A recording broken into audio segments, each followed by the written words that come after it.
جديد طب واحنا فعلا. ماشيين مع بعض كده تحت امرك. الغساله دي الدورين دي غساله ومجفف صح؟ دي غساله ومجفف، دي الوش تاور. تمام.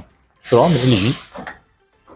الغساله زي ما حضرتك شايف ديت 21 كيلو غسيل هنا تحت. الجزء اللي فوق ده الجزء اللي فوق ده دراير. تمام. ده 16 كيلو دراير. تمام ما شاء الله. تمام. والجزء اللي تحت دوت 21 كيلو خاص بالغسيل. اللي تحت 21 واللي فوق 21 لا تحت 21 فوق 16. اللي فوق 16 بالظبط. موتور الدايركت درايف، نظام الدفع المباشر، بيدينا 6 موشن في الغسله. طب تمام. انا اسف ايه؟ دوت يعني ده اللي الرجلين. بص حضرتك، ده التمبرد جلاس. تمام. ده الازاز اللي هو هو بيعرفك إن الخامه بتاعت بالظبط. الباب ممكن نقف عليها وتتحمل. بالظبط. يعني لو وقفنا عليها كده هتتحملنا بالظبط. مش هتتكسر ولا حاجه. نفس الخامه دي نفس الخامه دي هي دي الخامه دي م- م. بالظبط كده.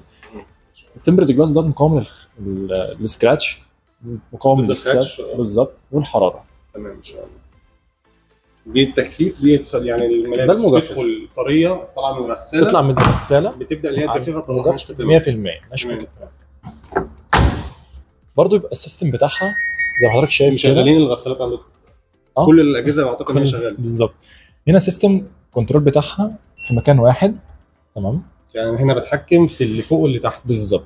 بدل ما كان مثلا ست البيت تيجي من زمان تجيب غساله لوحدها ودراير لوحده وتحط الاثنين فوق بعض. تمام. احنا وفرنا، ال جي وفرت ان هي تعمل جهاز واحد يعني بوظيفتين. تمام. بدل مثلا ما تيجي مثلا ست البيت تحكم في الكنترول من فوق، لا هي خلت الكنترول كله متناول الايد. بالظبط. عشان الناس ال 150 سم والناس بالظبط كده. وبالظبط. وكمان خلت الكنترول كله زي ما حضرتك شايف بالعربي.